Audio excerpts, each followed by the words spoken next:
Hello and thanks once again for taking the time to download and listen to our podcast on CelticUnderground.net. I'm Harry Brady and this is podcast number 254.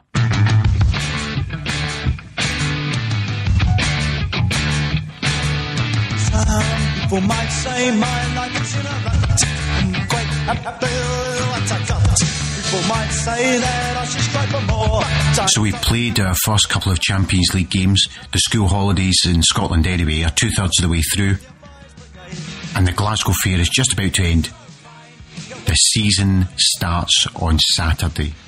So of course, one of the most important things to do before all of that starts is to have the Celtic Underground top 10 players for 2014-15.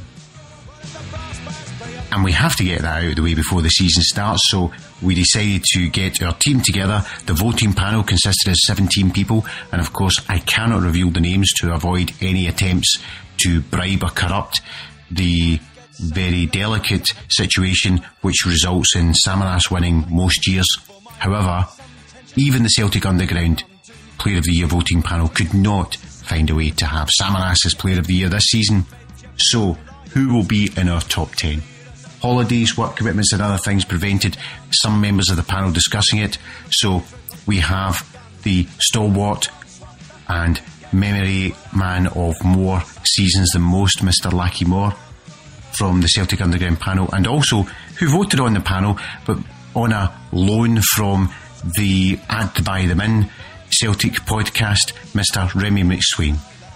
So on the podcast you'll hear me going through the players who represented Celtic last season. I think I missed a couple, including Berget or whatever his name was, but the squad's mentioned. The top 10's about to begin, and over the next hour or so you'll see how everyone voted, where the players are in the top 10, and who was the Celtic Underground Player of the Year 2014-15.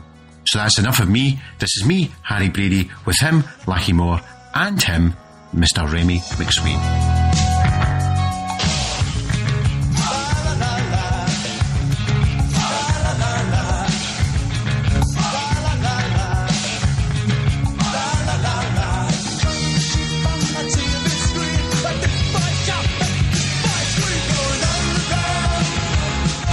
So finally we're about to go into the new season, but before the new season starts we have to finish the old season, which means the Celtic Underground top 10 players of season 2014-15. A combination of holidays and can't be bothered from other members of the voting panel means that tonight we have Lackey Moore, and on loan from the At the Buy Them In podcast we have Mr. Remy McSwain. So how are you doing, gentlemen? Lackey, how are you? I'm fine, thanks. Fine, how are you? I'm excellent. And Lackey and Remy, rather, what's it like to be on a quality podcast?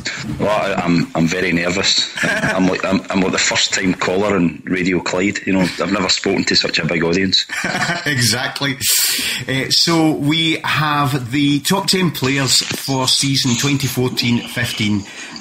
To remind everybody, I'm going to very quickly run through the squad in position order. Oh, the whole squad? Aye, but just very quickly.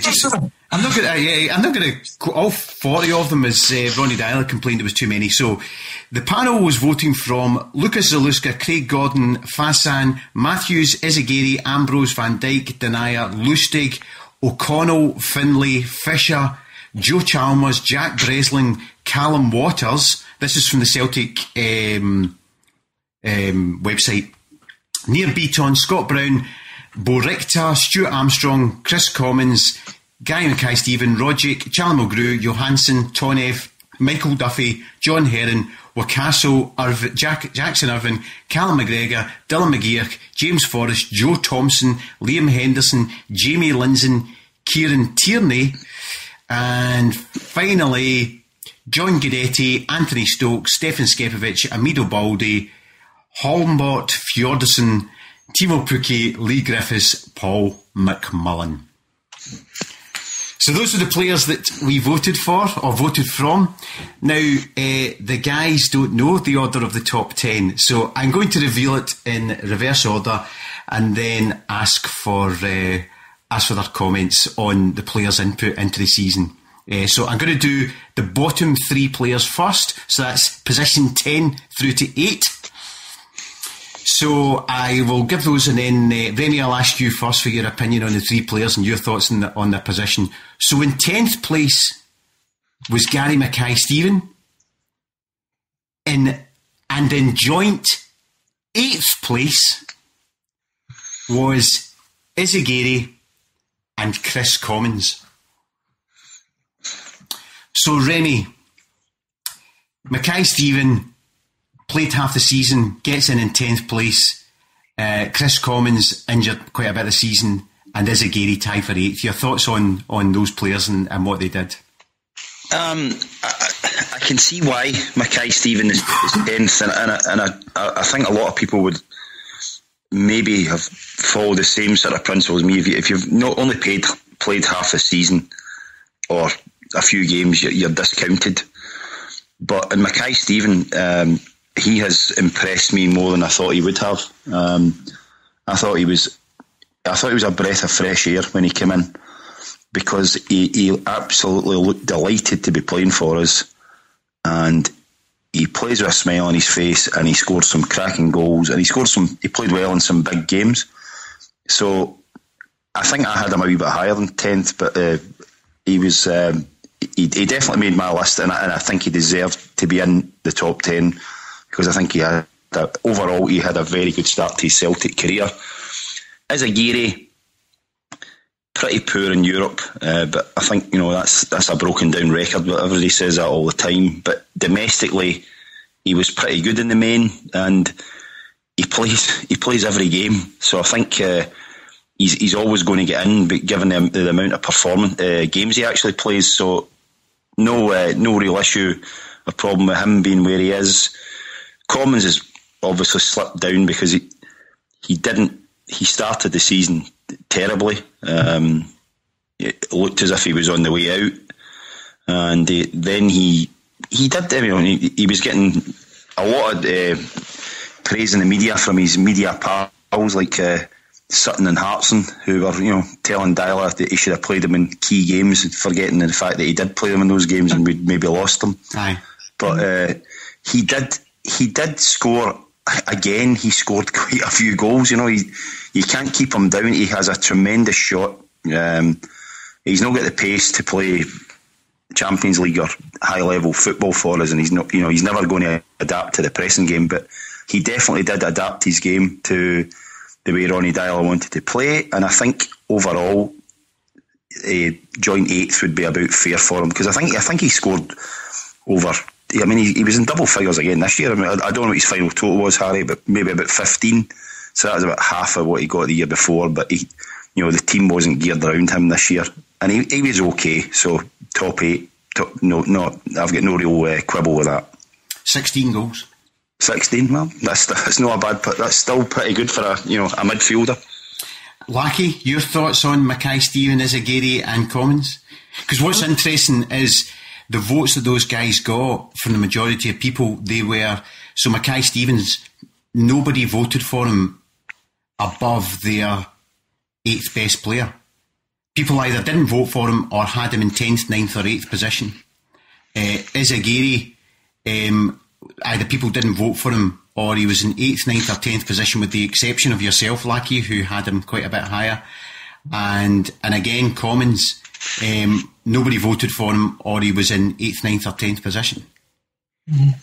Well, I think Remy was right about Mackay-Stevens.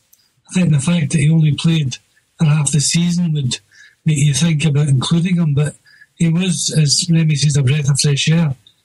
But I thought that Izaguirre was much maligned, and I was interested to see a comment today on Twitter, I can't remember who made it, that some players are just going to get a hard time from the Celtic crowd nowadays.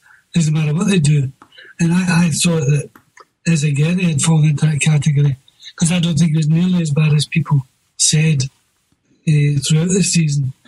Chris Commons, as you know, I think is a scorer of great goals, but I don't know that he does an awful lot apart from that. I mean, last night he took a tremendous corner and he can take good set pieces, but he doesn't do an awful lot apart from scoring great goals. The thing about Izaguirre that I think, because I voted for him and he played every game and he works hard, I suppose part of the issue for Izaguirre may be he's not the greatest defender, and we excuse that because he's up the park so much. I mean, I would say he's further up the park than Lustig goes, or is more regularly further up the park. The problem then is he's not a great cross of the ball either. He's not as good as he used to be. No, so you've got a guy who works hard, and we excuse him being not a great defender because he's up the park so much, and we excuse him not putting great crosses in because he's a defender. So what he's actually doing is not quite a perfect defender and not quite a perfect attacker. I listened last night to the Celtic TV commentary, because they give a sound commentary of the game. Mm-hmm. And one of the things Mick McManus, what was his first name? Stephen. He kept calling him Mick. That's what she's using. Stephen McManus made the point that he wasn't going as far forward as he needed to cause trouble to that defence. And I thought perhaps he'd get caught between a rock and a hard place, that he knew he was under a lot of criticism for being a pure defender. He wasn't prepared to take the extra bit and go beyond them if he get caught out coming back. I think he's in a position at the moment where he doesn't know whether to twist nor stick in terms of the way he plays. I still think he's a really nice footballer. You were at the game last night, Remy. I suppose what's interesting for me is I don't rate Mulgrew as a left back. I think Mulgrew plays as centre half, left back and midfield, and his worst position out of the three is left back. Yet it's fairly obvious that the only reason Izzy played last night was because Mulgrew didn't. Yeah, I'd agree with you there. I mean, if Mulgrew had not got injured on Saturday, I'm pretty certain he'd have started last night. And I think what Lackey's saying is right, that he didn't go as forward as much last night, although I think that could be said for a lot of the team. We were pretty, I know you don't want to do a bit in-depth analysis last night, but we were pretty cautious all over the pitch.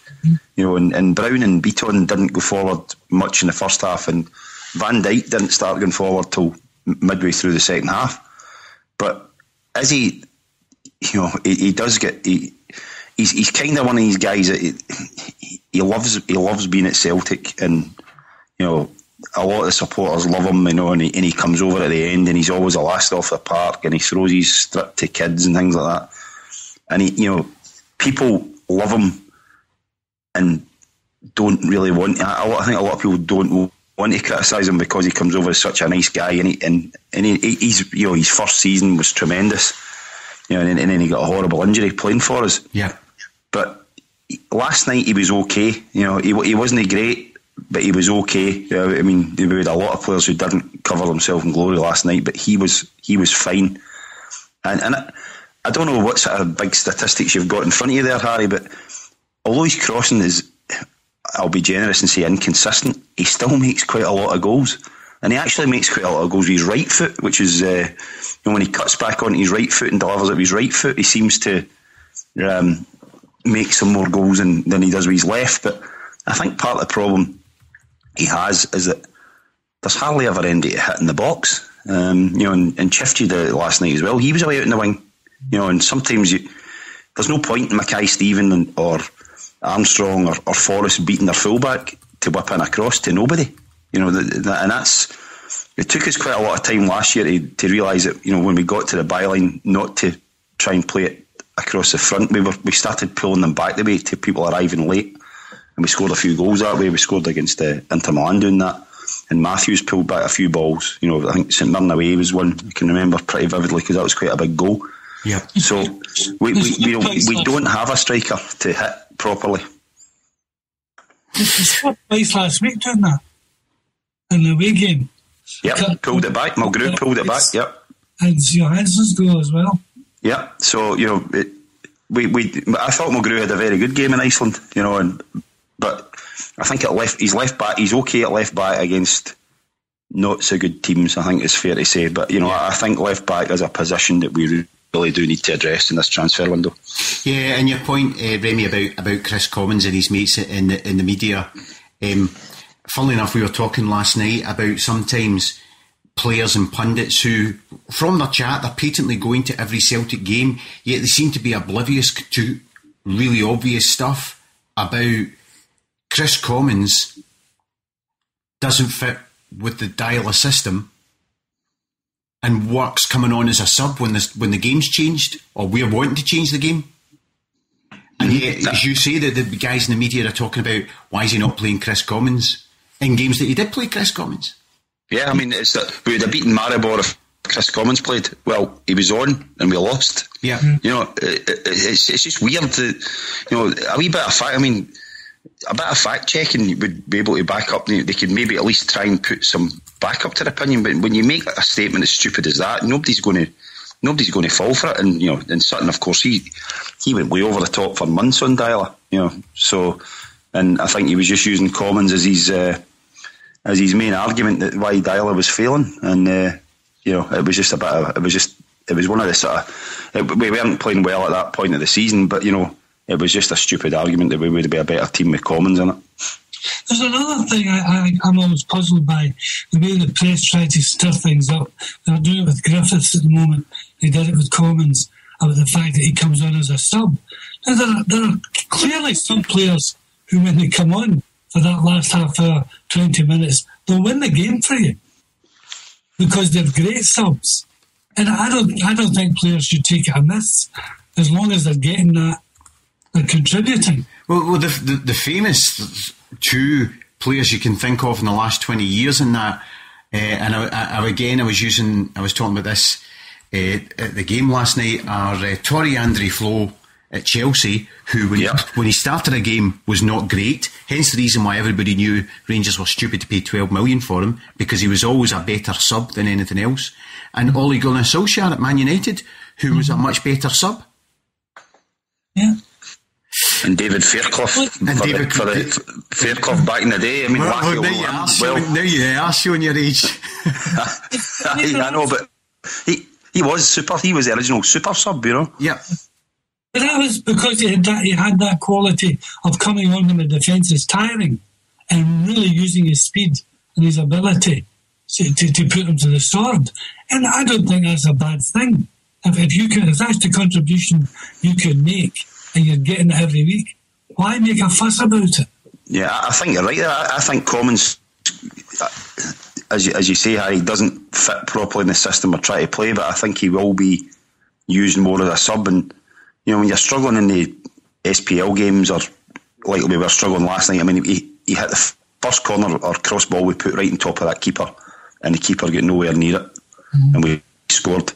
And he will get you goals out of nothing, like Karagandhi a couple of years ago when we were really struggling, and he whacked one in for about 25 yards. No one else in our team can do that yet. And you know, I think as an impact sub, if he's happy to sit and play 20-25 minutes most weeks, and you know, be in the League Cup team or whatever, then he's a good guy to have around for another year. And he was a top assists last season when Chris Commons was 7 assists. I would have thought Stokes would have had more than that, but there you go. Yes, that's a true. So that's one other player just to comment on is a guy who wasn't getting a game. He wasn't a first team guy in the team sheet for Dundee United. People knew he was a talented player. Gary Mackay-Steven, I'm really surprised at the impact he's made. Remy, did you think he was going to be a star who would be first choice and patently replace James Forrest and Callum McGregor? You could replace Callum McGregor. Well, can I just say before we go on, we had one vote for Callum McGregor. Does Mrs. McGregor write for the Celtic Underground, yeah? We had one vote for someone who their excuse was actually the first 4 or 5, similar to a conversation you and I had, Remy, the first 4 or 5 places that you put in your top 10 were easy to choose. Thereafter, everyone was much as a muchness. And hey, McGregor, I suppose he did start some games early on. Yeah. And he scored a few goals early on. But once they dried up, you know, he looked a limited player. But Mackay-Steven, I can't deny I was a sceptic on his signing. I thought he would be a squad player for us, and I didn't think he would make the impact he had. And people get really upset about, you've said this guy's rubbish, or you don't rate him. What if you're wrong? Well, who cares? You're delighted if you're wrong, because if he's playing really well, who cares if you're wrong on the internet? It's like you argue with your mates in the pub, or you're sitting in the stand at the game about certain players. Everybody wants every player to succeed, and Mackay-Steven has surprised me as well, Harry. I think some of his goals. I mean, I knew he had a lot of flicks and tricks, because I'd seen all his YouTube stuff, but he's faster than I thought he was, and he has played well in some pretty big games, and he has scored some very, very good goals. He's finished them really well, and he started the season pretty. He didn't have much of a game last night, but he wasn't alone there. But in the pre-season friendlies, he was. I mean, the first couple he looked like lightning quick, and his goal against Real Sociedad was a beauty. It was a great finish. He really looks. He looks delighted to be with us, and he looks as if he could make it with us. And he looks like he's enjoying every single second, as you say. He does, yeah. One of the comments that McManus made about him last night was that while he wasn't as potent as he'd been in other games, he gave his fullback a lot of cover.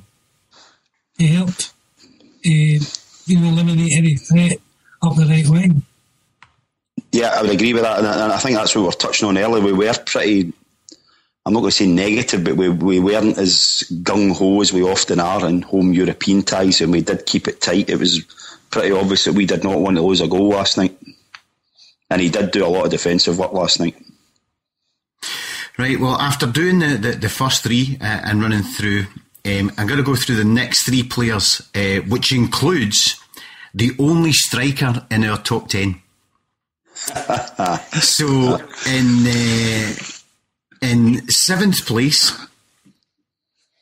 is the only striker in our top 10, scorer of 20 goals, 14 in the league, 20 goals, and provider of... well, he's further down than I thought he was. According to the Celtic Wiki, provided of two, or the Wikipedia, it's provided of just 2 assists.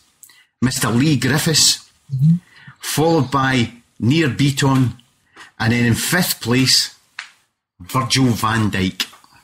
Oh, come on! Hey, it's the vote. It's the vote of the masses.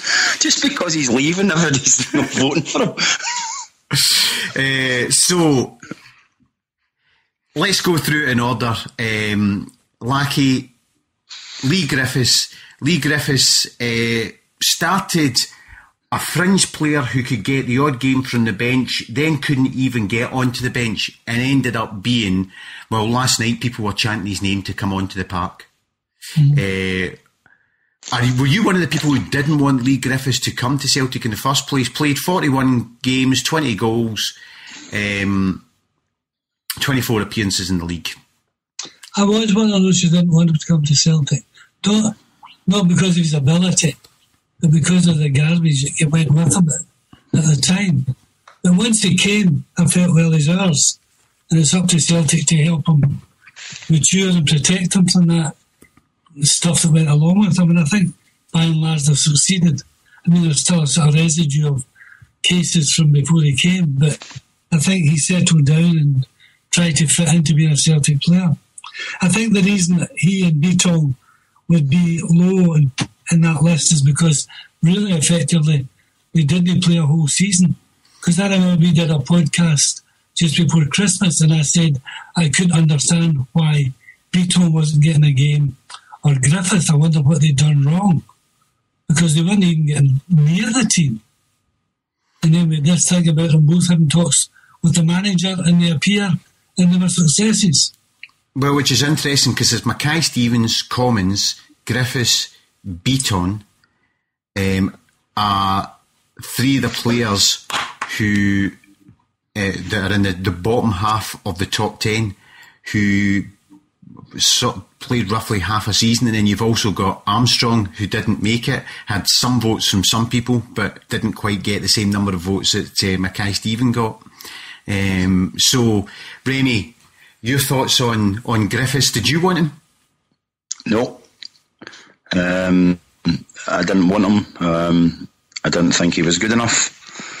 He's got a good left foot, but he hadn't really exactly set the heather on fire at Wolverhampton. I know he'd scored about 10 or 12 goals, but they were desperate to get rid of him, which is probably due to his then off-field proclivities. And I thought that was the last thing we needed at that time. And I also Lackey didn't want him because of his everything about him, his morality, for want of a better way of putting it. You didn't want him because of his football ability as well. Yeah, well, I was, apart from his, what you're just touched on about his morality issues. I think we'd all seen the tweet, so we knew his views on certain subjects, and I didn't think he would be able to cut it at a higher level. I'd seen him playing a couple of games for Scotland, and to be frank, he was ranked rotten. And I didn't think he would be able to perform at a higher level for us. And the interesting thing was when he did start the season last year, he was playing in the European games, and didn't do a lot. In his defence, he wasn't playing striker and something. He was out left wing or right wing or whatever, which he certainly didn't suit him. And then he just disappeared from the team. And he, as you said in your sort of intro there, he wasn't even getting on the bench. And I think I thought at that time his Celtic career might be over. And then he came back. I think it was a Red Bull Salzburg game he came back for in Europe again, and he missed a good chance. He played well that night, though. He played all right, but he missed a chance, and that's where I had my doubts about him. Is that in big games, when you don't get a lot of chances, you need your striker to score, and he didn't. That wasn't a criticism, but he got back.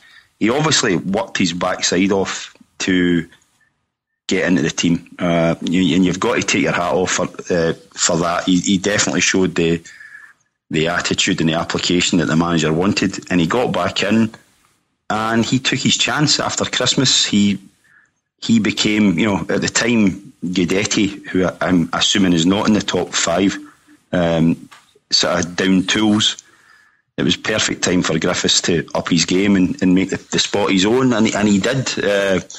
I thought he was poor against Inter Milan that night. So again, my doubts remain about him performing at a higher level. But for the SPFL, you can't fault him. He's a good goal scorer at that level. There's an interesting point you make there about mentioning Guidetti in the same breath, because I was just thinking about the Inter Milan game that Griffiths played in that game.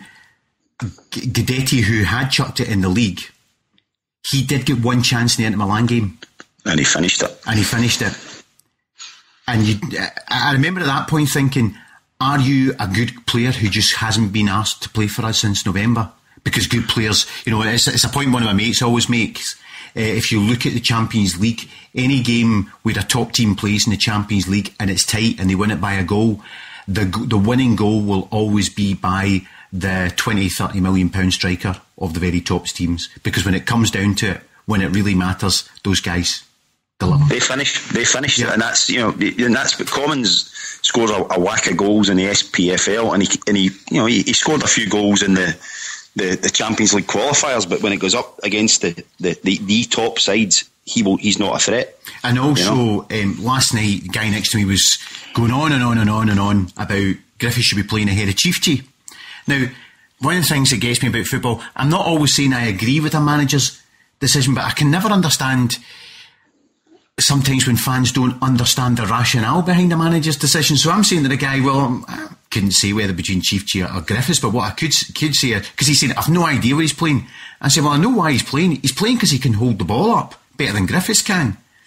And about 5 minutes after Griffiths came on, I don't know if you remember it was in the main stand side, the ball was played up on the left-hand side to Griffiths, who was just inside their half. Yeah. And the ball, 3 seconds later, they were back, bringing the ball back to us. Yeah. And I turned to the guy and I said, that's why Griffiths isn't playing. When he took the ball down near the corner flag near the end, you're expecting the Kenny Dalglish bum stuck out and you're not getting the ball off me and I'll get a shy or a corner. He lost the ball right away. Yeah. So they just took the ball off him. And he thought, right, I know what to do. Well, I'm going to take the ball into the corner flag. But compare him to, sadly will not be in our top 10, but Samaras. I was going exactly. Samaras and Chris Sutton are the two best players I have ever seen playing for Celtic for taking the ball into the corner flag.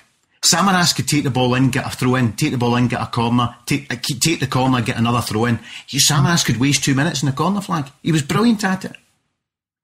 I suppose, Lackey, the counter that people would say is there still a place in modern football for choosing players based on morality? Well, it's increasingly not. It would seem so. The thing I would say, just to go back to something you said earlier, I didn't rate Guidetti that much. I watched him in the European Championships, played for the Swedes. It was under 21s. Yeah. He was brilliant. He really took me by surprise. Did you not think he looked as if he'd lost a bit of stone as well? He was a far better player for them than he ever was for the Celtic. I just thought he realised he wasn't going to be with us from November on, and thought to himself, I'll be able to get a better club than this, or in his eyes a better club, i.e. earning more money. I think that's it. I don't think he thought he could get a better club. I think he thought he could get a bigger wage. And just down tools, effectively. Yeah. So, Beaton, Lackey. Let's say, by the way. Celta Vigo. 5-year contract at Celta Vigo. I knew he was looking at Spain. So, Beaton, Lackey, you were calling for Beaton. I was, and he got in the team. Mm-hmm. And I remember doing an At the Buy Them In podcast with yourself, Remy, saying that him coming into the team was one of the turning points in our season. Yep. I think we even Lawrence agreed on that one, I think. He did, yes. Although it was, I mean, to be fair, he only got in the team because Mulgrew got injured. Yep. Yeah. I don't think he would have got his chance if Mulgrew had remained fit. But at the start of the season, when Brown wasn't there, and we played Mulgrew and Johansson as your two, it just wasn't working, and it was plainly wasn't working. And Beaton coming in and Johansson going further forward totally changed the way we played. But I'll let Lackey have his say, because he obviously, I don't want to sort of cut across his train of thought there. Well, I was beating the drum from, because I said to you months ago, I'd watched an awful lot of video of him when he played in Israel for the Israeli international team, and I still think there's more to him than we're seeing. I think he's fitting into the plan the manager wants, but there are indications he's capable of going forward and getting goals and things like that. But my concern at the time was that even when Charlie's playing at his best, he still wants to hit these quarterback passes, which just give the ball away and put us under pressure. Not all of those 60-yard passes reach a Celtic player. He did it several times last week over in Iceland. Big cross-field passes that looked great till he suddenly realised the fullback collected it, not the winger. And Beaton doesn't do that so much. He's a much tidier player. So in a sense, he protects the back four better than Charlie does. But I think there's a lot of ability there that's still untapped. So talking in back four, in fifth place, mid-table mediocrity in our top 10, Remy, and you were not happy at his position, because where did you have him? I had him third. You had him third. Virgil van Dijk. So, well, why are you complaining, and why do you think other people didn't have him higher? I think people know now that he wants to leave. Well, they knew last season he wanted to leave, but he knuckled down and got on with it. As Celtic are perfectly entitled to say, you've signed a contract and we're not selling you this year. He had a few bad games in Europe, which people will appear to hold against him, and the fact that every day, it's an open secret. I mean, he's going before the end of the transfer window. if we get the right offer. And I think people will. I'm not saying everybody does, but it can be at the forefront of your mind when you're thinking, he's an arky git and he's going. So I'm just going to stick him in the middle there. But he's the best player in Scotland. He is technically the best player in Scotland. His biggest issue I have with him is he thinks it's beneath him sometimes, and his concentration lets him down. And he did it again last night, and he got booked for it because he tried to muscle the guy off the ball. It didn't work. The guy took the ball off him, and he had to pull him back. And he conceded a foul in a dangerous position, and he picked up a stupid yellow. He does that a lot. 10 goals. He contributed up front. 10 goals last season. Yeah, fantastic. The free kicks he was scoring were just superb, and the way he does hit the quarterback balls you were talking about, Lackey, but 9 times out of 10 has land accurately. He's imperious at his best. He's a fantastic player, and I think he's not going to go to the top level in the EPL. He's not going to go to a top 6 team, but I think if he has a good season down there, somebody will buy him. I agree. He's got the ability. He's a tremendous ability. But I felt, when they talk about the poor games he had in Europe, I thought it was interesting. I thought Denier was a much more effective defender in Europe than he was, because Denier's purpose was to defend, whereas Virgil thinks sometimes it's beneath him to defend. But the ordering off against Inter Milan was just stupid for a so-called experienced would-be international defender. And sometimes he made, as you say last night, very stupid, arrogant decisions that cost us dear. So he's a great footballer. I'm not sure he's a great defender. I suppose from that perspective, Lackey, the reason why I didn't have him higher is, touching on Remy's point there, and I'm touching on your point, he actually, I think he's a better player than at times he plays. Mm-hmm. So there's an element of I marked him down because he could do better. Mm-hmm. He could do better by focusing on the main things we're paying him for. If he was a truly imperious defender against the best players and had those other strengths that Remy talked about, the ability to hit great passes, the ability to score great goals, then he would be a top player.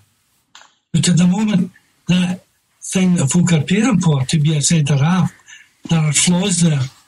Oh, there are definitely flaws. I mean, and that's why we've got him. I mean, when games like Aberdeen away last year, when we were under the cosh with 10 men, he defended. His defending was brilliant, and then he scored the winning goal.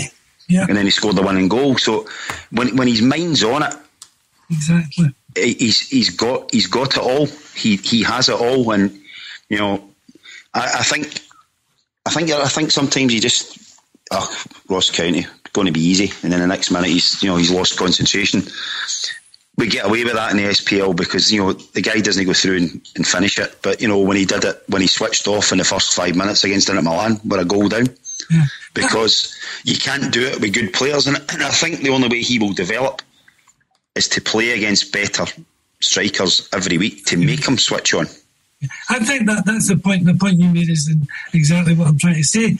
You would imagine that when he was playing in the European ties, that he would have been fully switched on because he was aware this was a higher level and that we needed the best of the best that he had to bring to the party. And yet he made so many bad decisions in the European ties. It really made you wonder. Sorry, Harry, on you go. No, I was going to say,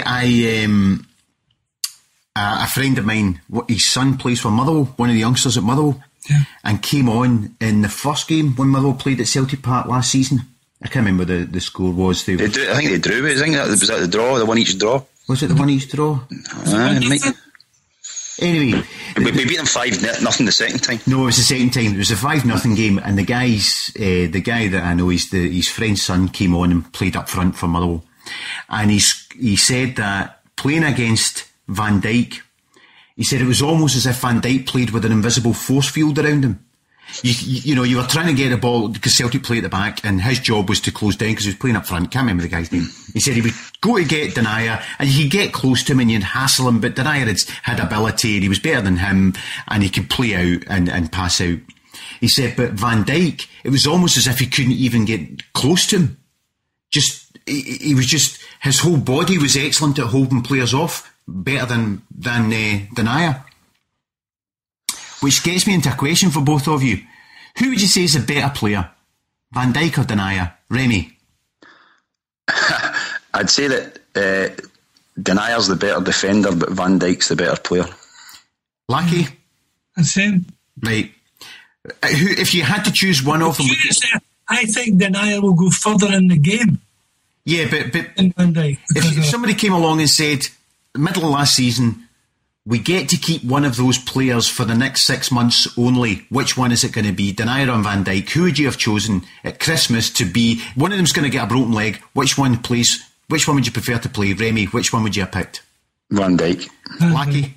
So would I. And probably so would most people. Yet, strangely enough, Denier finished in 4th place in our top 10 players, 1 place above Van Dijk. Well, I think when Denier came back from his injury, he was even better than he'd been before. I don't know why. He seemed to be stronger and more switched on. His defending in the second part of the season was outstanding. Remy, your thoughts on how Denier has finished above Van Dijk? I would reckon if you asked most people, they would give the same answer that the three of us have given.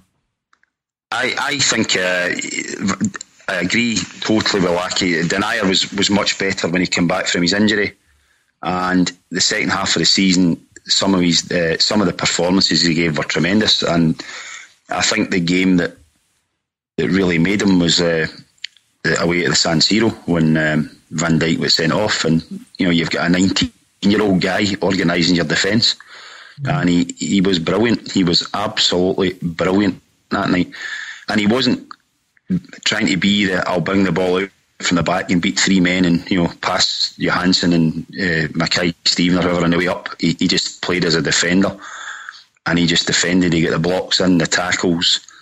He organised more experienced players than him, and he had a tremendous game, and he had an absolutely superb run in the season, and that does stick in people's mind, you know, because when you're trying to review the season, you do remember the more recent games. I mean, for example, Stokes hasn't been mentioned, or Guidetti, but they had no bad first halves of the season before they disappeared off the scene. Mm-hmm. Well, can I just say, Remy, you are on the podcast with the one person who voted for Stokes, and it wasn't. And it wasn't. I was going to say I didn't think you would vote for him. No. I'm waiting for your James Forrest Player of the Year post. No. In fact, the giveaway of my thoughts on Forrest, where last night during the game I did a couple of 5-minute spells on Twitter of showing the game live. Yeah, I saw that. I saw those posts, but I didn't go into them because obviously the game was on, but I did see them. And because with 4 minutes to, I've never been at a Champions League game that doesn't have 4 minutes of injury time. So with 4 minutes to go, I thought I'll be able to do the last 8 minutes here because there'll be 4 minutes to the game and 4 minutes injury time. Put it on because it uses tons of battery. And Forrest's tactic is knock the ball past the fullback and then beat him for pace. Mm-hmm. And the problem last night was he couldn't beat the guys for pace. So he was as useless as me. And everybody else round him at one point, Forrest did it, and everybody shouted, "Oh, for F's sake, Forrest." So I did have to apologise to people on the stream for it. So no, Forrest isn't in our team. But I do wonder whether the Van Dijk Denier thing is also expectation. Denier came as a 19-year-old loanee from Man City, and Van Dijk was the player that we might sell for 10 million quid. Yeah. So people also vote based on their expectation of what they're going to get from a 19-year-old on loan who's never played first-team football, really, of any sort, and Van Dijk, who we're going to sell for 10 million quid. Mm-hmm. But that's that. By this time next month, we are likely to have neither of them in the team. Yeah. And Denier, may be in the Man City 25-man squad, because he's been with them in pre-season training, and the only way, if they decide he's not ready for it, it'll be, I think it'll come into your 3-day transfer window, Harry. Where they name their 25-man squad and they say, right, he's going out on loan. We might have 2 days to see if we can get him, but I think they'll maybe want him to play down there this year. I don't see him coming back. If Celtic qualify for the Champions League, they might. But if they don't, they won't. Yeah, I'd agree with that. So we've gone through that. We've got 3 positions left to go: first, second, and third. You missed fourth. No, fourth was Denier. Oh, so it was. Sorry, I forgot about that. So fourth was Denier. So we've got first, second, and third to go. So so Lackey, your guess, please, in reverse order: third, second, first. I would say the goalkeeper would be third. Johansson would be second, and Scott Brown would be first. Remy? I know with this being the Celtic Underground that Johansson will be first. I'll go for Gordon second and Brown third. Okay, well, in some ways you're both right on Gordon anyway, because we have a tie for second place. Craig Gordon and Scott Brown. Oh, there you go. Look who the player is. There was only, virtually everybody had Johansson.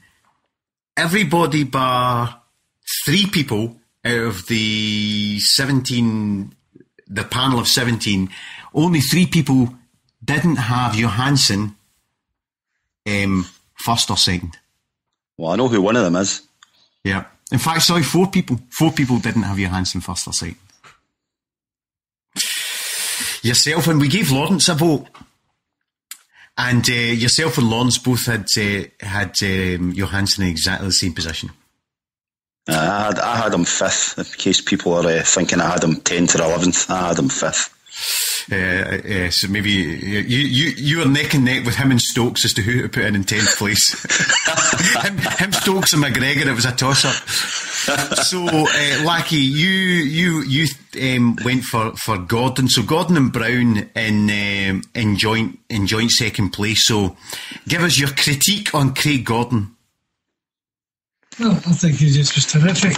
The only game I can remember being really disappointed was the first game against Inter Milan, where he did make 2 quite grotesque errors for a goalkeeper of his ability, but for the rest of the season he was outstanding.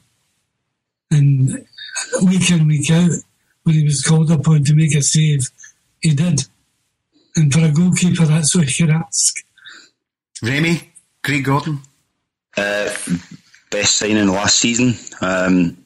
Got to tip your hat to Stevie Woods for taking him through the training and recommending that we sign him. When other clubs went for Kilmarnock goalkeepers. Exactly. It's unbelievable. I think I've used this line before, but he was the only player that ever got fit at Murray Park. But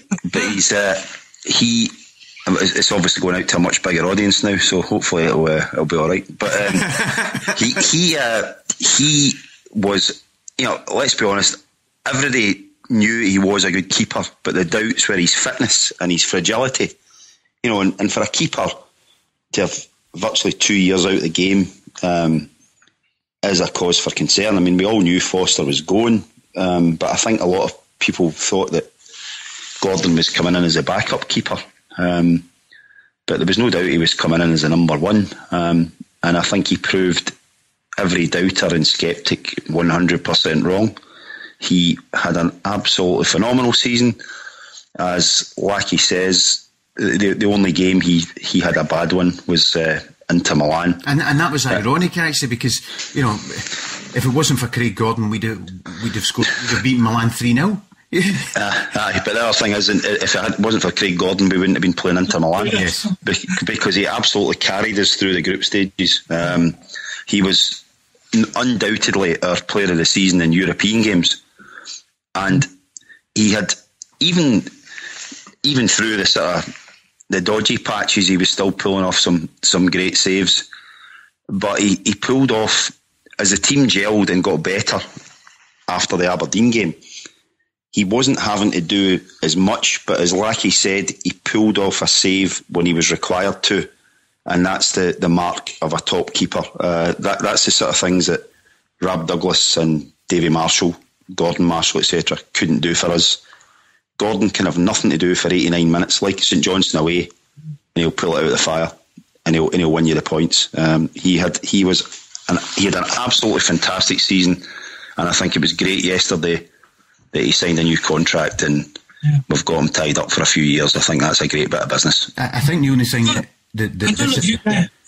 don't know if you guys remember. I mean, obviously I'm older than you, but I saw Ronnie Simpson, playing for the Celtic and for the Hibs before that, and he made what you would call unorthodox saves. Like, it didn't matter which part of his anatomy he used, he'd make the save. And I think Gordon's like that. He makes it, makes himself big and the ball hits a bit. Yes. He pulled off a save like that last night. The free kick the guy whipped in, he stuck his arm out and kind of volleyball punched it away. Yeah. It is, in that sense, although he's a completely different physique from Ronnie Simpson, he has this ability to make the save. It doesn't matter how he makes it. Foot, knee, head, whatever. He gets it away. And that's what I like about him.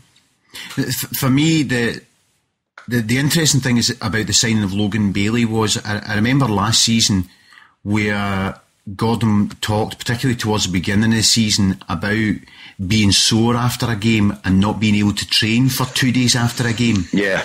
And at first, we were bringing Zaluska in. If we played one of the qualifiers, Zaluska played on the Saturday.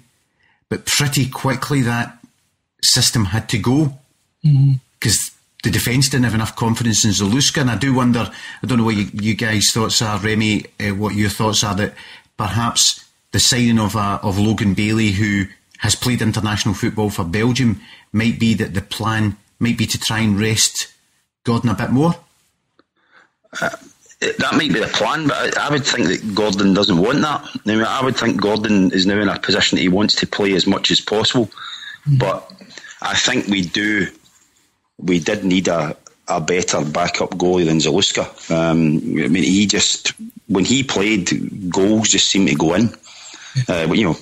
As witnessed the Inverness game. Zaluska never... Not quite as bad as Mark Brown. But that's true. But you look at Zaluska. I don't think Zaluska ever inspired confidence with either the defence or the support. And while he might have been a decent keeper for Dundee United, I was always terrified when he was playing for us. He got off to a very poor start, didn't he? Did he not play against Braga in teams like that? Oh, he did. He played against Braga and he was appalling. He was terrible. And you don't recover from a start like that for a goal. He also played against Utrecht when we get hammered 4-0. Yeah, he did that. Does anybody know where he's gone? I don't think he's gone anywhere yet. Don't think he's signed for anybody yet. I mean, he's 33. I suppose he's made a few bob. Being Celtic's number 2, maybe he doesn't play that first. No, he'll be wanting to play. I mean, he's got a good few years left as a keeper. He'll definitely end up playing for somebody. But that's a good question. I don't think he's signed up with anybody yet. How old is Craig Gordon? I think he's 31. Yeah, I think so. Going by the mystique of goalkeepers, if he stayed fit, we could have a great goalkeeper for a long time. You know how they seem to mature. He's 32. He'll be 30. He's 31st of December's his birthday, so he's 32 and a half. Right. Okay, I don't know. He could have another 5 or 6 years of good wine getting better if he stays fit. Yeah, and I read when we signed him a quote from Roy Keane. Apparently, this is in Roy Keane's book. He makes a comment that he always thought goalkeepers were a waste of time and a waste of space until Sunderland signed Craig Gordon. And in his first training session, he was applauded off the training pitch. By the other players. I read that. Now, Lackey, do you have any, talking of his fitness, do you have any concerns about Craig Gordon's fitness and his knee having been out for 2 years if Scotland go to the European Championships? I know what you mean. I wouldn't let anyone go to the European Championships. I'd find an excuse to keep them all at home. Remy? Yeah, well, he's obviously he's the Scottish number one now, isn't he? He played against Ireland, didn't he? Yeah, I think he did. So he's obviously become the Scottish number one keeper, and that might put some more sort of weight behind your theory that he might be rested a few times, because if he's also adding Scotland games in, then yeah, maybe we do need to rest him more. I've got no interest in international football. I don't think Scotland will qualify anyway, so hopefully it's a moot point. Okay, well. Did he play against Ireland? He did. I'm like you, I had very little interest in it. I had a feeling that David Marshall played. I think it was Brown. We could get on Super Scoreboard with this level of in-depth knowledge. I mean, I got a telling off from my daughter the other day because I said, there's an international coming up. I hope none of them are playing. Oh, that was terrible. Well, hold on a second for everybody listening. Starting lineups for Scotland. And once again, we are proving that we should be on Super Scoreboard. David Marshall started for Scotland against Ireland. Yep. The Scotland team. That's good. Marshall, Hutton, Martin Mulgrew, Forsyth, Brown, Morrison, Ritchie, Maloney, Naismith, Fletcher. There's at least 3 of those players that if they walked into my kitchen right now, I wouldn't recognise them. So, that leads us to the other joint second player, scorer of 5 goals last season and 5 assists. But for most of us, he's a great player. For 1 or 2, principally St Anthony on our side, he doesn't fancy him. Scott Brown, Lackey, extol the virtues of Scott Brown in season 2014-15. I was surprised he'd scored 5 goals for a defending, for a, what do you call these guys that play in the midfield? A holding midfield player. A holding midfield player, yeah. 4 in the league and 1 in Europe. I think he's a magnificent player, I really do. When he's focused, sometimes there's still that wee edge of lunacy. You watch him sometimes getting involved with people, and you think you should be above that now because you're better than that. 14 yellow cards, 1 red card. Yeah, it's madness. And there's no need for that now because he is such a good player, so much in control of his game. When he's on his game, he doesn't need to get involved with dafties because that's what he does. Remy? He's a winner. And he's the heartbeat of the team. And it's no coincidence we improved when he came back. And I think he's not that technically he's not the best player in the world, but he's good enough. But he drives that team on. I think I know a lot of people downplay the role, but I think he's a brilliant captain. I think his teammates respect him, and he gets Celtic, and he instills what it's about and how you need to win every game with the players. I think. We probably wouldn't have done as badly in Europe last year if he'd been playing. And it's easy, and it's a clear way to win if Scott Brown had been there against Maribor. But Scott Brown last night was so bad, we might not have beat Maribor. No, he couldn't find another single player. And I only saw one of the pre-season friendlies, and it was the one against Dukla Prague. Aye. And he was blown out of his backside in that game. And see, for the last 20 minutes last night, I thought he was blown out of his backside. Yeah, well, I thought his passing last night was really off. I mean, the Herald praised him, said he was one of the best players on the pitch, but his passing, as you said, was so poor, and you can't do that in European games. But I think you were right, Lackey, though. The wee edge that he's got, he was getting frustrated with himself, and he started swinging the boot, and he was lucky about 3 times he didn't connect. Or he was just going off. He was diving into tackles he wasn't going to win. He was trying to leave his foot in guys and not getting them. He had a really poor game last night. It's not the norm for him, so you hope I'm just writing off as a one-off. He cannot be as bad as that next week.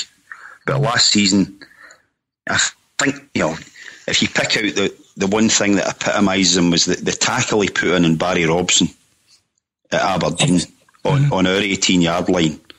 And then 5 or 6 seconds later, he's sticking it in the back of the net at the other end. Yeah.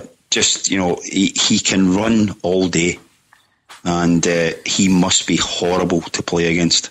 You just, if you're even a good player, will not like playing against him, because he gets in your face. He's generally hard but fair, apart from the odd moment of, I think the word you used was lunacy lackey.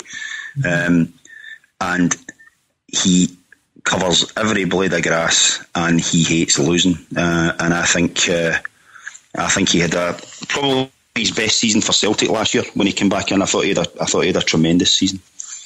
Yeah, on your lunacy point, Lackey, one of the things that I can't stand about professional footballers is when they do stuff that I was told not to do when I was playing football at 13, 14, 15, and these guys have been playing for 10 years since then. And one of the things I remember drummed into me, the guy who took us when I was playing under 15 or under 16 level, was, if somebody fouls you and gets away with it, do not go running after that guy to foul him, because you'll get booked. Wait a while, or better still, ask one of your colleagues to do him. Yep. And one of the things that used to bug me about Scott Brown, see if a guy fouled him and got away with it, Scott Brown would be like, remember Tommy Gemmell against East Germany when he runs after East Germany and kicks him? Scott Brown, your lunacy comment, Lackey, that's just Scott Brown. Yeah. Used to do it. You would see him and you'd say, he's going to get booked now because he's just running after that guy till he fouls him. Yeah. And I would say he has largely got that out of his game. Do you not think so? I thought there was a wee touch of it last week in Iceland. There was a wee point where he got involved with a guy who made a few bad tackles, and I was sitting watching and thinking, just leave him, go away from him. Let somebody else deal with it. There's still a wee edge to him, particularly as Remy says, if he's not on his own best form, the frustration creeps in, and he tries to overcome that by effort. And sometimes that doesn't work. Yeah, and my only concern last night was, it's the third game I've seen him, well, it's the only second game I've seen him in the flesh, missed the Icelandic team at Celtic Park, where I've thought he's been a bit tired, and as you say, Remy and Lackey, putting the extra effort in to compensate for his lack of match fitness, for want of a better way. And just at one point last night, you were saying, Remy, when he got away with a couple of tackles where he was getting frustrated, the one thing I did think was, I hope that's not a sign that there'll be a problem for him in 2 or 3 years' time when his ability starts to diminish, because he'll be in his early 30s. Yeah. And he starts kicking people at his own frustration. I know I'm looking far ahead, but just a couple of signs, getting back to your lunacy point and your point, Remy.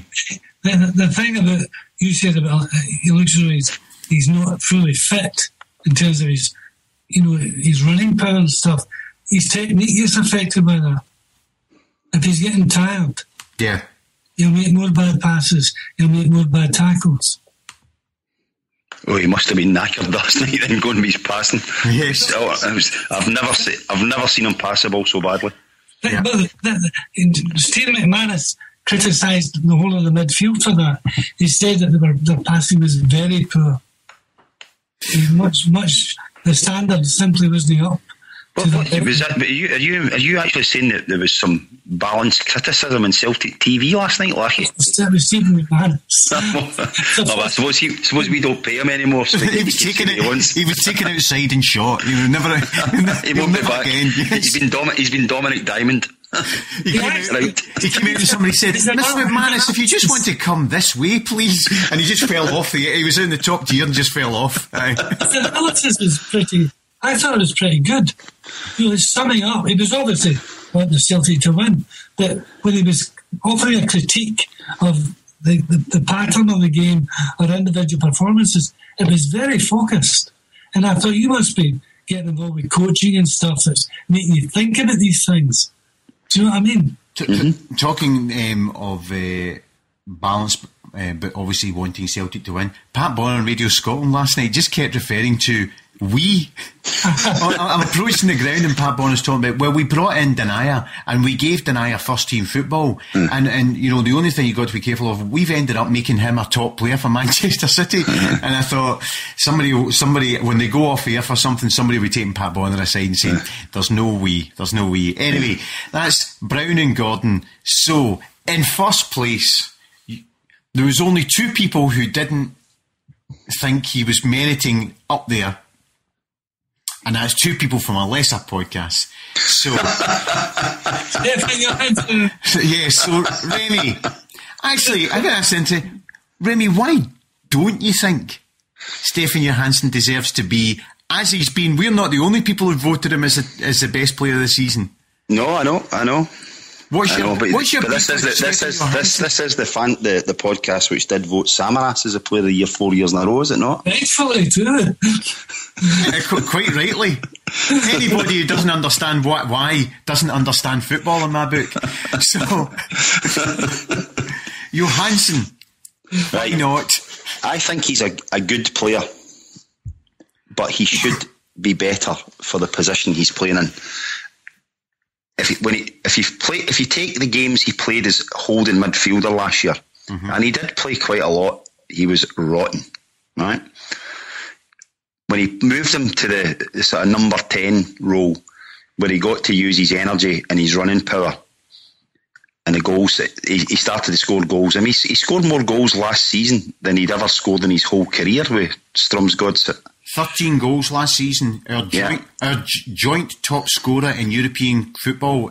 Quick quiz. Once you've finished your analysis of Johansson, I'll give you both time to think about it. Who was equal with Stefan Johansson, the Celtic's top goal scorer in Europe last season? I'm going to say Skepovic. Well, you just carry on with your Johansson review. Right. I know it's not Stokes, but he's a poor finisher. He doesn't score anywhere near as many goals as he should. He misses a lot of one-on-ones.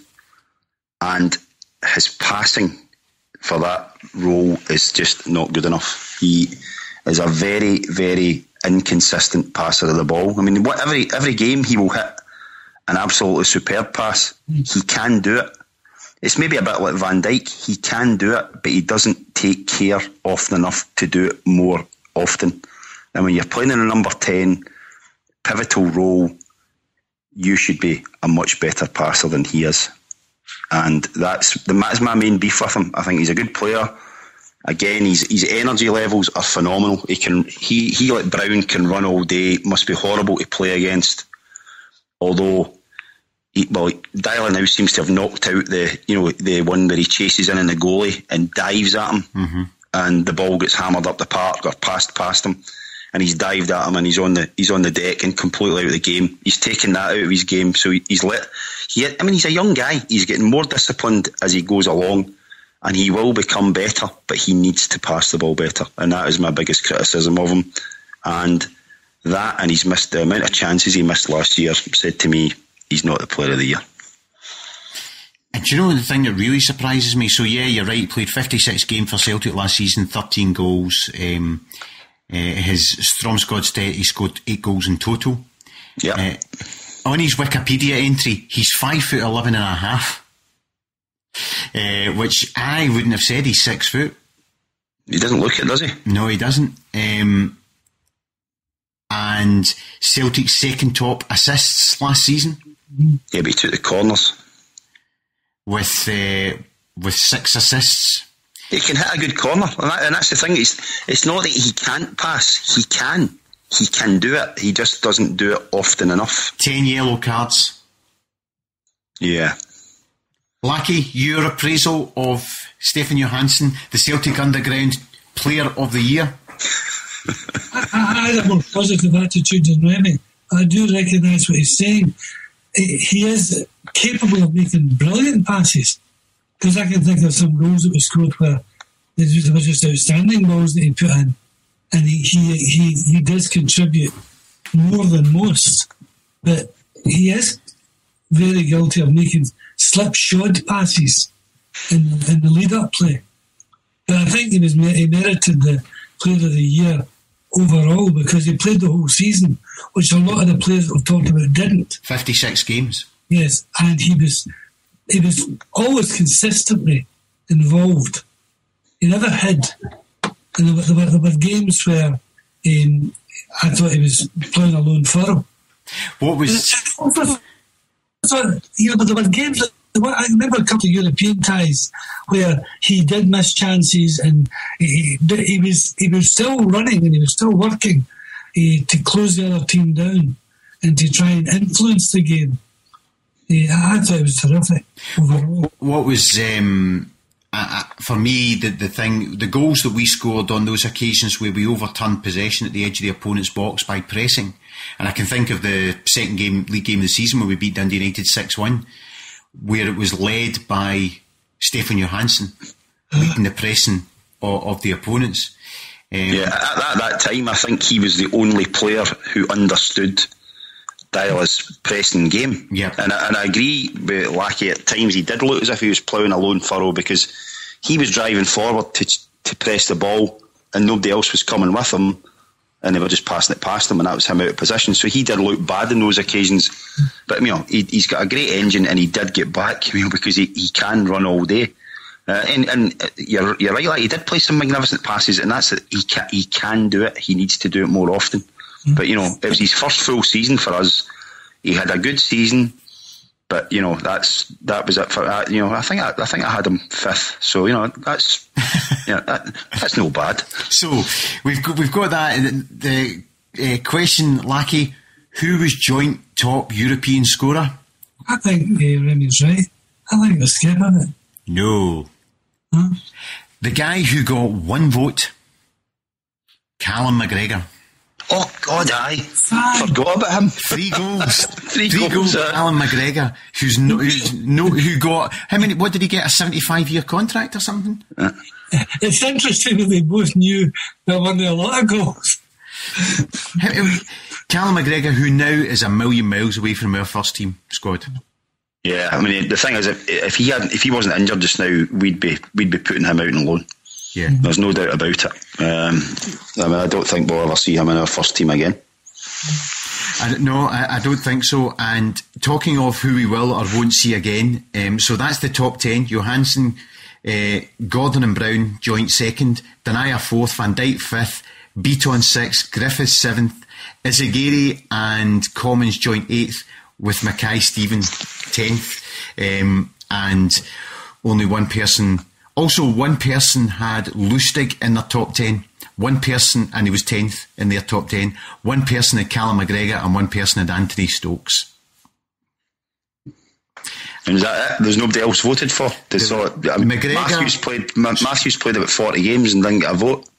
McGregor, right? Stokes, Forrest. Matthews got... two people voted for Matthews in their top 10. Two people at Matthews in their top... So, Gordon, everybody voted for somewhere. Matthews, two people voted for. Lustig, one person had him in 10th. Izaguirre, half the people voted for. Van Dijk, everyone voted for. Denayer, everyone voted for. Ambrose, nobody voted. Ambrose Ballon d'Or, and nobody voted for him. Beaton, a place from everybody. Brown, a place for everybody. Charlie Mulgrew, there's an interesting one. Nobody voted for Charlie Mulgrew. Didn't play enough games though. Yeah, but interestingly, of when Charlie Mulgrew's season finished, Charlie Mulgrew picked up an injury trying to make himself fit for the Rangers game. Yeah, that's right. So, Stefan Johansson, everybody had a vote for. Armstrong, 5 people voted for. Commons, actually Commons virtually everybody voted for, just everybody voted for him in 9th or 10th place. Mackay-Stevens, half the people voted for. Forrest, one person had him in 10th place. Guidetti, only just behind Mackay-Stevens. Oh, really? Stokes, one person voted for. Griffiths, 2 people didn't vote for. And Callum McGregor, one person voted for. That was the people who got voted for, and everybody got the full squad list. So the next question is, out of the top 10, just pick one person who you think will star for the team this season out of that top 10? And, well, give me 5 names that you think will be in next season's top 10, Remy. Beaton. Brown. Yep. Mackay-Steven. Yeah. Griffiths. Okay. And Lustig if he stays fit. No new, and you're allowed to put in another. Well, going by, and you can't judge. Well, going by the new signings so far, Boyata. Mm-hmm. Do you know, last night, because my concern has been in the wee bits I've seen of him, a bit of laziness. And last night was the first time I saw his pace because he made a mistake. Yeah, he chased the guy down. Won the ball back and played it back up the park. Yeah. And the way he attacked the ball at the corner kick, if there'd been any defender between him and the goal, the ball would have still gone in the back of the net. He was going in with him, yeah. Yes. Lackey? Yeah. I would say Gordon. Gary Mackay-Stevens, if he continues to play the way he's played. Johansson, Beaton, Brown, and I suspect Remy's right about centre back. If he plays the way he's played so far, he'll be in the top 10. I would hope Armstrong would improve, because I think he's got more than one string to his bow. I think he's a good player. You're concerned about Armstrong as he's playing the wrong position, aren't you? Yeah. That's mine too. Yeah. I just don't think, and I know people, some of my mates disagree with me. They say, oh, he's played wide left for Dundee United, or wide of a 3 for Dundee United, but he's a good passer of the ball, and he doesn't seem to, he does a lot of defensive work, and he's diligent in tracking his man, etc. But I'd rather see him being more effective going forward, and I think we're nullifying his passing ability just now. Mm-hmm. The podcast that St Anthony did last week with Billy Stark, he was singing his praises as a central midfield player. Oh, so he would have coached him for the under-21s, didn't he? He was the best player he'd worked with. Maybe when we sell Beaton, Armstrong will drop in there. You're a right cheery git tonight, aren't you? Well, it depends. It depends, because it's all geared up that we're going to sell Van Dijk. We can only sell him if you only need a willing buyer to have and a willing seller. Yeah. Have you not heard any rumours? Well, the only thing I've heard is that nobody. No, the one I've heard, Southampton. He would fit with Southampton's style, I think. Yeah, but Koeman as well would be something there for him. How did they get on today? Oh, they were winning 3-0 anyway. So very quickly, because that's long enough. So that's you giving me a handful of players for the top 10. Very quickly, Remy, your prediction of what trophies we will win this season and where we will come in Europe.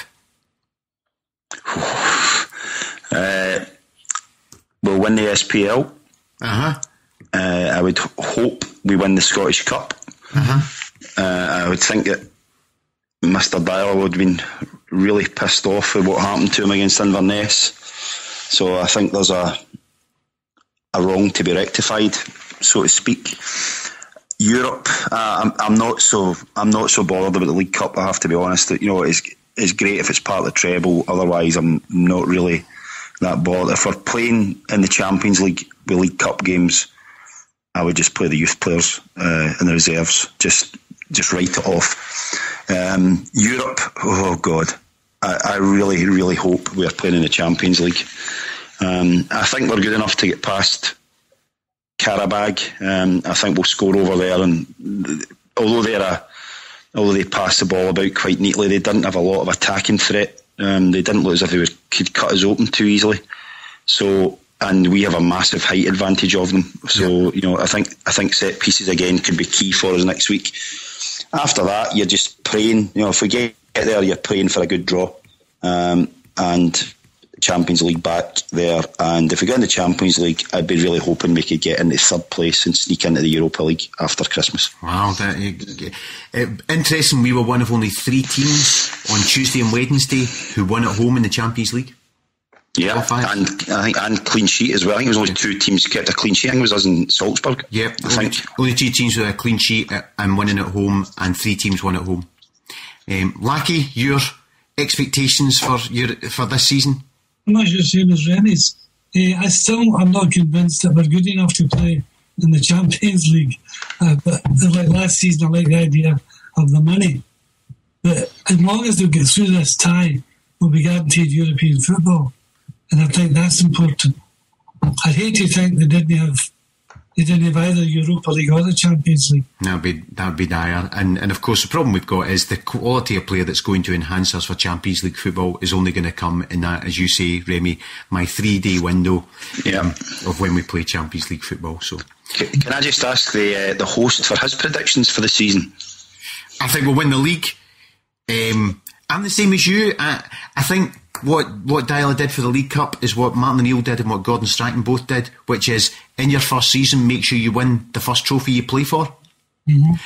And if we play Champions League football, I expect him to rest players for the League Cup and not care about it, and bother about the League Cup if we are playing in it in the semi-final and the final. Mm-hmm. And Europe, if we can score away against Karagag, they need to score 3 goals. So I think we'll go through, and the likely opponents thereafter are probably not as good as them. So Champions League football, and then it's luck of the draw. It's the luck of the draw, as you say, Remy. If we can get third, I think that's our ideal. Our ideal is getting to the Champions League and finishing third, and getting European football post Christmas. Yeah. From finishing third in the Champions League. It just makes it such a much better season. Yeah. Yeah. It's the European nights are okay, we can be up our own backsides about the greatest fans in the world, and hey, look, everybody loves us, but they are fantastic occasions. Mm-hmm. And you see players of a real high quality that we don't see week in, week out, and it makes the season.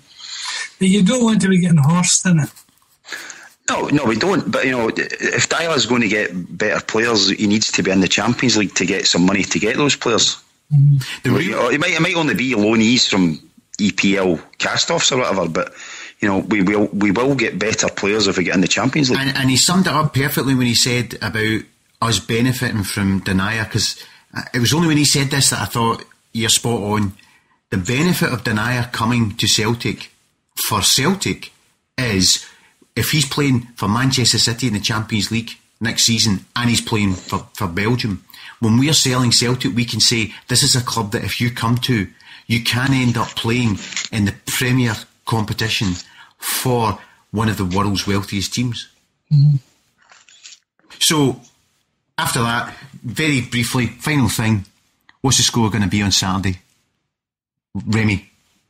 Yeah, we're playing Lawrence's favourite team, Ross County, and I don't know what it is about them. We always tend to beat them, but we seem to struggle against them. They're usually quite stuffy and hard to break down, so it might be a bit like last night's game. So I'll say 2-0. And Lackey? If Celtic scored earlier, we'll win comfortably. But if it went like the win we went to before the new year last year, because the longer the game went on, the less likely it looked as though Celtic would score. It could be a tough day. Do you not think with it being Flag Day that tends to a bit overwhelm some of the lesser clubs sometimes? And we played them in Flag Day. We played them in Flag Day a couple of years ago, and we only beat them 2-1. I think Stoke scored the winner near the end. Yes. The only thing we've got is as well as I don't know what day they're flying out, but I'm assuming they're flying out on Sunday. Yep. So again, you get a few of them going to sort of go, well, I'm not going for that tackle because I want to be in the flight tomorrow. You've always, they're professionals and they shouldn't do that, but it's human nature. Yeah, it's human nature. You don't know what team he'll play because of that. I think he'll play his strongest team because it's the first game of the season.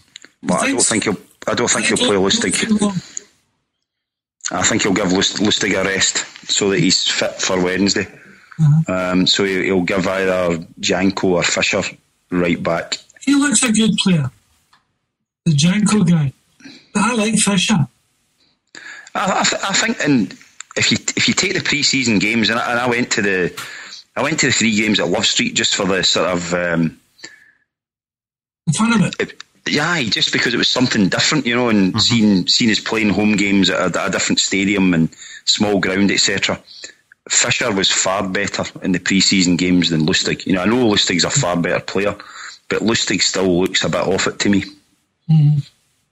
So he needs to play games, but I don't think he doesn't lose if he played maybe 2 games a week. So I think he might rest Lustig on Saturday, and obviously we won't have the Griffiths Chifchi debate because that'd be fairly straightforward. That's a fairly straightforward one on Saturday, so Skepovic is guaranteed to start. Exactly. Yeah, so the other 2 questions is, to whom are we selling Skepovic and Stokes? Because patently the manager doesn't fancy them at all. I think Skepovic will probably go back to Spain. Whether it's a loan thing, I don't know. Stokes, I'm assuming somebody like Leeds or Huddersfield or somebody like that will come in for him again, and we'll offload him for 850 grand or $1 million or something like that. Stokes is an interesting one, because if you were to look at him and look at Griffiths, he actually has more ability than Griffiths. You know, technical ability. He does, and he's played at a lot higher level than Griffiths. But he doesn't have... I don't know what it is. He can't make any position his own. No. And, you know, he's just one of these guys. He looks a better player when he plays against you. I think he's not consistent enough to play for Celtic. And he's had enough chances in Europe that you know he can't do it at that level. So, you know, when he couldn't do it against Rangers when they were in the Premier League as well, he couldn't get a game and lend his team against them.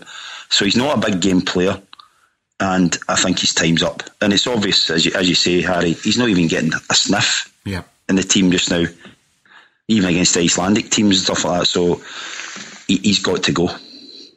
Okay, on that cheery note for Anthony Stokes, I will say well done to Stefan Johansson. Let's see who's winner of a top 10 for next season. And Remy and Lackey, thanks very much. Cheers. No problem. Thanks for the invite. Okay, cheers. Bring